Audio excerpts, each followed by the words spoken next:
अगर इस वीडियो को देखने के बाद किसी ने भी ये कमेंट किया कि आ गया वापस से बच्चों के कार्टून के ऊपर वीडियो बनाने वाला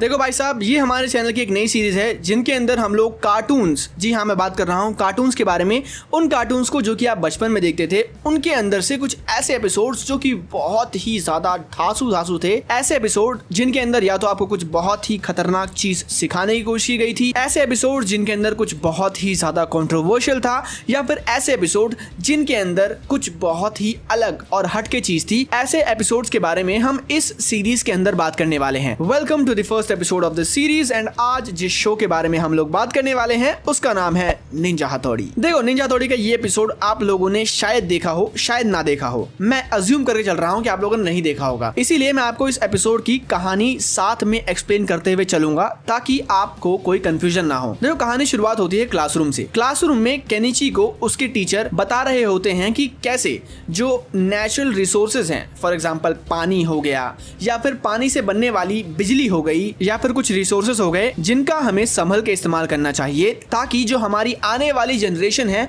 उनको भी उन चीजों का लाभ मिल सके। फॉर एग्जांपल, पेड़ एक बहुत ही रिसोर्सफुल चीज है ह्यूमन काइंड के लिए, तो हम सभी लोगों को एक पेड़ लगाना चाहिए ताकि जो आने वाली जनरेशन है उनके पास भी पेड़ रहे, वो भी पेड़ से आम, सेब, संतरा तोड़ करके खा सके, उनको भी साफ सुंदर हवा मिल सके। तो इस चीज के बारे में टीचर उनको बता रहे होते हैं। क्लास में बहुत सारे बच्चे बैठे हैं, लेकिन भाई साहब क्योंकि ये कार्टून शो है, बहुत सारे बच्चों की ऐसी की तैसी 3 बच्चों पे हमारा मेन फोकस है। पहला कैरेक्टर है केनिची, दूसरा कैरेक्टर है अमारा, तीसरी कैरेक्टर है यूमिको। केनिची और अमारा दोनों को ही यूमिको पसंद है। अमारा एक निंजा है तो उसके पास एक एडवांटेज है कि भाई साहब वो एक निंजा है, तो भाई वो यूमिको को इम्प्रेस करने के ज्यादा तरीके सोच सकता है एंड उनको अप्लाई भी कर सकता है। ऑन दी अदर हैंड जो हमारा मेन कैरेक्टर है केनिची, वो एक बहुत ही लुक्खा किस्म का व्यक्ति है। पढ़ाई उससे होती नहीं, काम उससे होता नहीं, आवारागर्दी उससे जितनी मर्जी करवा लो भाई, कोई लिमिट नहीं है, करवाते रहो, कोई दिक्कत नहीं, लिमिटलेस। अब टीचर ने जो हमारे पास रिसोर्सेज हैं उनको बड़े ही संभल कर इस्तेमाल करने वाली बात बताई, तो ये सुनने के बाद यूमिको को पता नहीं क्या हो गया। उसने बोला, देखो टीचर की बात मुझे बहुत ज़्यादा पसंद आ चुकी है, जो भी व्यक्ति टीचर की बात को फॉलो करेगा और सबसे ज़्यादा रिसोर्सेज की सेविंग करेगा, मैं उसकी दोस्त बन जाऊंगी। ये लाइन बहुत ज़्यादा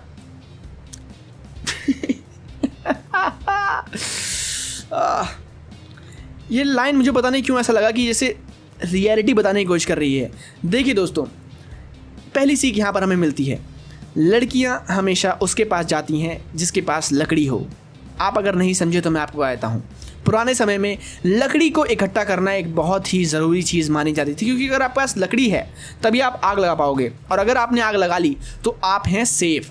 अगर आप सेफ हैं तो आपके पास औरत आना चाहेगी, क्योंकि वो भी चाहती है कि वो भी सेफ हो, क्योंकि उसके पास उतनी पावर नहीं है जितनी एक मेल के पास है। सूडो फेमिनिस्ट कमेंट सेक्शन में जाकर के रो सकते हैं, मैंने लेकिन सच बोला है, सच के साथ रहते हैं हम हमेशा। तो अब ये चीज सुनने के बाद दोनों लोगों के अंदर जोश जाग गया कि भाई अब तो भाई हमें सेव करना पड़ेगा, रिसोर्सेज को बचा के चलना पड़ेगा ताकि यूमिको हमारी दोस्त बन सके। तो केनिची भाई साहब क्या करते हैं कि वो हर जगह पर रिसोर्सेज को बचाने की कोशिश करता है, और वो बहुत ही ऊट पटांग तरीके इस्तेमाल करता है। फॉर एग्जाम्पल, उसकी मम्मी बोलते हैं कि जाओ बेटा सब्जी लेकर के आओ, तो अब सब्जी लेकर के आने के लिए उसकी मम्मी उसको पैसे देती हैं। तो वो कहता है कि यार बचत करने को कहा है टीचर ने, तो मैं सबसे पहले पैसे बचाता हूँ। पैसे बचाने से बढ़िया तरीका क्या है, मम्मी ने सब्जी लाने को बोला है, सब्जियां क्या होती हैं, घास फूस ही तो होती हैं, तो क्यों ना मैं गार्डन में जाकर के असली घास फूस को ले आऊं। तो वो अपना झोला झंडी उठाता है, लेकर के जाता है गार्डन में, पैसे अपनी जेब में डालता है, और वहां पर जितने भी पत्ते होते हैं, कौन जंगली पत्ता कौन असली पत्ता, जो सारे भर लेता है वो। आई गेस आपको अब समझ आ रहा होगा कि मैं उसे लुक्खा क्यों कहता हूँ, क्योंकि भाई उसकी हरकतें हैं ऐसे लुक्खों वाली। तो जब वो जा रहा होता है ना घर पे, तो उसको रास्ते में हथौड़ी दिख जाता है।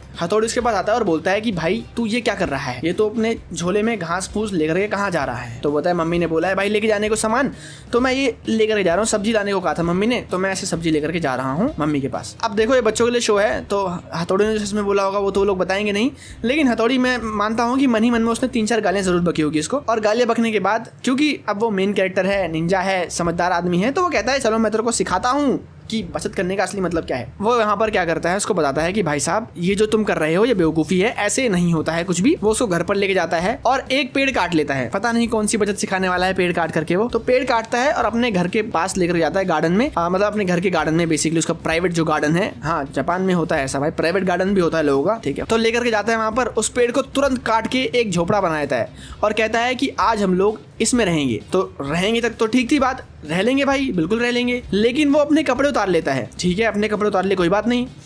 वो इन सब के कपड़े भी उतरवा देता है और कपड़े उतरवाने के बाद कहता है कि अब चलो अंदर। नहीं, देखो दोस्तों, गलत समझने की जरूरत नहीं है। हथौड़ी उसको ये बताना चाह रहा था कि पुराने समय में जब हमारे पास कपड़े नहीं थे तब हम लोग कैसे बिना कपड़ों के रहते थे, वैसे रहने की कोशिश करते हैं। क्योंकि अगर हम लोग वैसे रहने की कोशिश करेंगे, हफ्ते में, महीने में एक बार भी हम करते हैं और बिजली का इस्तेमाल नहीं करते, कपड़ों का इस्तेमाल नहीं करते, जो कि एक थोड़ा बहुत सही तरीका है। एक और अच्छा तरीका है जो बेस्ट तरीका है, वो मैं आपको बताऊंगा अभी। तो केनिची की पूरी फैमिली केनिची के साथ इस चीज़ को फॉलो करती है। कहते हैं कि भाई अब हम सब ये फॉलो करेंगे इस चीज़ को। लेकिन ये सब करते हुए अमारा देख लेता है और अमारा को भी यूमी को पसंद है। तो अमारा इस सिचुएशन में जो करने वाला है उस चीज़ को समझाने के लिए मैं आपको एक एनालॉजी देता हूँ। देखिए दोस्तों, मान लेते हैं आपकी क्लास में एक लड़का है जो कि टॉप पे टॉप कर रहा है, टॉप पे टॉप कर रहा है, और एक लड़की जिसको आप पसंद करते हैं वो अब कह रही है कि भाई ये लड़का टॉपर है, मैं भी दोस्ती करूंगा। तो जो चीज़ आप फील करेंगे, किसी तरीके से सोचेंगे कि यार इसको कैसे मैं नीचे गिराऊं, कैसे इस लड़की को मैं अपने प्यार में पागल करूं। तो जो एक समझदार व्यक्ति होगा वो सोचेगा कि भाई कैसे मैं मेहनत करूं, कैसे मैं टॉप करूं। और जो एक लुक्खा व्यक्ति होगा वो ये सोचेगा कि कैसे मैं सामने वाले को नीचे गिराऊं ताकि लड़की मुझे देखे मेरे पीछे पागल हो जाए। हमारा भी यही करता है सेकंड वाला काम। वो पूरे गांव शहर में बता देता है कि इनकी फैमिली जो है ऐसे पागल वाली हरकत कर रही है। तो सभी लोग वहां पर पहुंच जाते हैं इनके घर पर। अब पूरे एरिया के मेजोरिटी लोग वहां पहुंच चुके हैं देखने के लिए, और यहाँ पर वो सभी लोग झींगा लाला हु वाले कपड़े पहन करके बैठे हैं। उनकी बेइज्जती जस्ट होने ही वाली है कि भाई साहब हथौड़ी है वहां पर, तो हथौड़ी प्रॉब्लम सॉल्व करेगा। हथौड़ी क्या करता है, वहां पर एक अंकल बन करके आ जाता है, भेष बदल करके एक अंकल बन करके आ जाता है, और वो वहां पर आकर के एक बहुत ही अच्छी स्ट्रेटेजी का इस्तेमाल करता है। तो मैं कहानी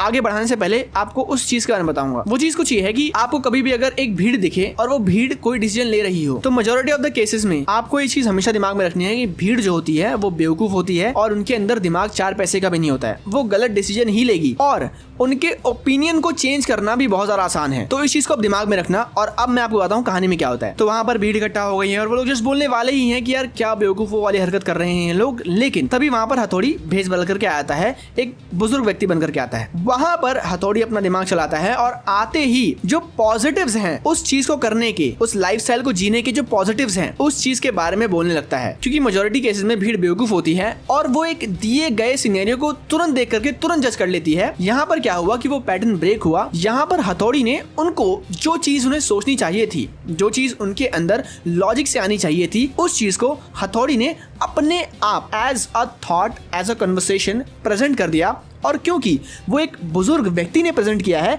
तो उस बात में क्रेडिबिलिटी भी आती है कि भाई साहब बड़े बुजुर्ग कह रहे हैं, सही ही कह रहे होंगे। एशिया का कल्चर कुछ ऐसा ही है, वहां पर थोड़ी एल्डर्स को रिस्पेक्ट दी जाती है। तो एक स्मार्ट स्ट्रेटजी को इस्तेमाल करके हथौड़ी कैसे इस प्रॉब्लम से बाहर निकलता है, this is a thing to study. अब देखो यहाँ से आपको क्या सीखने की जरूरत है। यहाँ से आपको ये सीखने की जरूरत है कि भाई साहब जब आपको लगे कि सामने एक प्रॉपर झुंड है जो कि किसी XYZ चीज के प्रति बिल्कुल ही एंटी हो चुका है, तब आपको वहां पर कोशिश करनी है कि आप एक अच्छे ढंग से एक आइडिया को प्रेजेंट कर सके जो कि उनके आइडिया को अपोज तो करता हो पर बहुत ही पोलाइटली। मैं क्या कह रहा हूँ, उनके आइडिया को अपोज करता हो बट बहुत ही पोलाइटली, एंड वो आइडिया आना चाहिए तब जब तक उन लोगों ने उस आइडिया को बहुत ही गंभीरता से सोच नहीं लिया है। किस आइडिया को? जिस आइडिया के कारण वो लोग उसके एंटी थे। समझने की कोशिश करना, थोड़ा बहुत मैं आपको समझाने की कोशिश करता हूँ। थोड़ा सा कंफ्यूजिंग हो गया ये, मैं थोड़ा सा आपको इस शो के उससे ही समझाने की कोशिश करता हूँ। देखो, जो पब्लिक थी वहां पर वो जस्ट बोलने वाली थी क्या बेवकूफ हरकतें कर रहे हैं लोग, वो बोलने वाली थी। समझ रहे बात? वो बोलने वाली थी, उन्होंने अभी तक बोला नहीं था। अगर वो बोल देती, अगर वो लोग इस थॉट को प्रेजेंट कर देते, तो अब उनके दिमाग में ये चीज़ आती कि हमने एक चीज़ बोल दी है, मुंह से निकाल दी है। अगर मुंह से निकाल दी है तो वो हो गई पत्थर की लकीर। पब्लिक ऐसे ही सोचती है, majority of the people think like that. ये एक बहुत ही गंभीर चीज़ है लेकिन ये सच है। अगर किसी व्यक्ति ने गुस्से में कुछ गलत सच बोल भी दिया है तो मोस्ट प्रॉब्ली वो बोलेगा कि भाई साहब मैं सही हूँ, और वो आपको अपोज करने के लिए आपको गाली वाली बक देगा। बिल्कुल बक देगा, 100%। आपको दिमाग लगाना है और आपको वो चीज़, वो अपना थॉट तुरंत प्रेजेंट कर देना है जस्ट बिफोर वो व्यक्ति अपने थॉट्स को प्रेजेंट करे। तो हथौड़ी जब ये बात बोल देता है भेष बदल करके, तो इसके बाद क्या होना था इसके बारे में तो आप समझ ही गए होंगे। सारे लोग केनिची भाई साहब के सपोर्ट में आ जाते हैं कि भाई जो भी इनकी फैमिली कर रही है कितना सही काम कर रही है। एंड यस, फोटो तो छप जाती है केनिची भाई साहब की और यूमिको केनिची की दोस्त बन जाती है। लेकिन मैंने आपको बताया था कि रिसोर्सेज को बचाने के लिए मैं आपको एक अच्छा तरीका बताऊंगा। हथौड़े ने जो तरीका बताया वो भी ठीक ही था, लेकिन मेरे पास एक बेटर आइडिया है जो कि आपको बहुत सारे लोगों ने पहले ही बताया होगा। वो ये है कि एक्सट्रीमिटी से किसी चीज को करने से वे बेटर है कंसिस्टेंसी से किसी चीज को करना। इस चीज को आप इस दुनिया जहान में हर एक चीज में लगा सकते हो, बिल्कुल फिट बैठेगी, गारंटी मेरी है। लिख लो, साइन कर दिया मैंने, कोरे कागज पे नीचे रखा है कोरा कागज, आपको दिखेगा नहीं लेकिन मैंने कर दिया है साइन और आप ले जा सकते हो। इस वीडियो से आपको क्या समझ आया प्लीज़ भाई कमेंट सेक्शन में बताया ना, खुला हुआ है कमेंट सेक्शन। इस वीडियो के अंदर आपको क्या चीज़ अच्छी लगी कमेंट सेक्शन खुला हुआ है, प्लीज़ बताया ना यार। क्या चाहते हो आप ऐसी चीज़ जिसके बारे में वीडियो बनाऊं, कमेंट सेक्शन खुला है, बताया ना यार। मिलता हूं आपसे नेक्स्ट वीडियो में, तब तक के लिए देखते रहिए कैपले का यूट्यूब चैनल को, इंटरेस्टिंग कहानियों के लिए, नई कहानियों के लिए, बेहतरीन कहानियों के लिए। मिलता हूं आपसे नेक्स्ट वीडियो में, बाय।